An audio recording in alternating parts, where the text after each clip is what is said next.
ईद नहीं पड़ी ते घर बच्चे हैं चीज इस टाइम करनी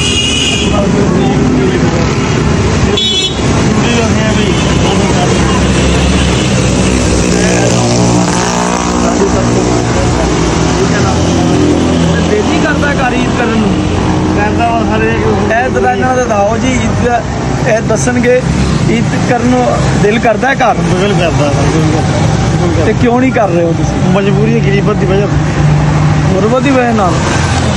दुआ करना रोना नहीं अच्छा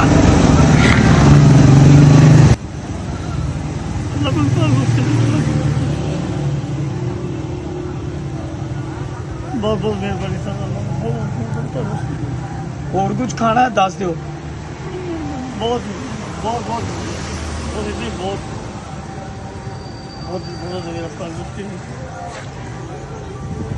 बस जी दुआ करना ਤੁਹਾਡੀਆਂ ਦੁਆਵਾਂ ਦੀ ਜ਼ਰੂਰਤ ਹੈ ਤੁਸੀਂ ਸਾਡੇ ਕਾਬਿਲ ਇhtਰਾਮ ਹੋ ਜੀ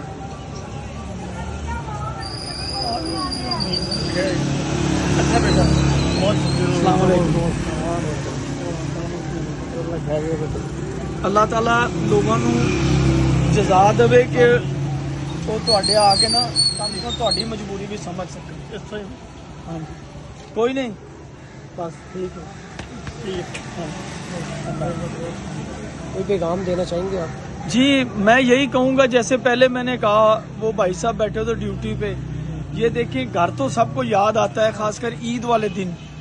जब आप अपने बहन भाइयों के साथ बच्चों के साथ और माँ बाप के साथ हों और फिर इनकी आप उम्र देखें और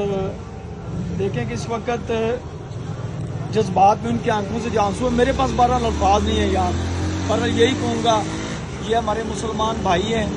आपको जितना आप ख्याल कर सकते हैं करें इसका अजर अल्लाह रब्बुल इज़्ज़त आपको देगा इंशाअल्लाह ताला हम कुछ भी नहीं है हम कुछ भी नहीं है अल्लाह ने देना है हमारी तो औकात ही नहीं है हम तो सिर्फ आए थे देखा परेशान बैठे हुए थे तो बहरहाल जी अल्लाह ताला आपको सलामत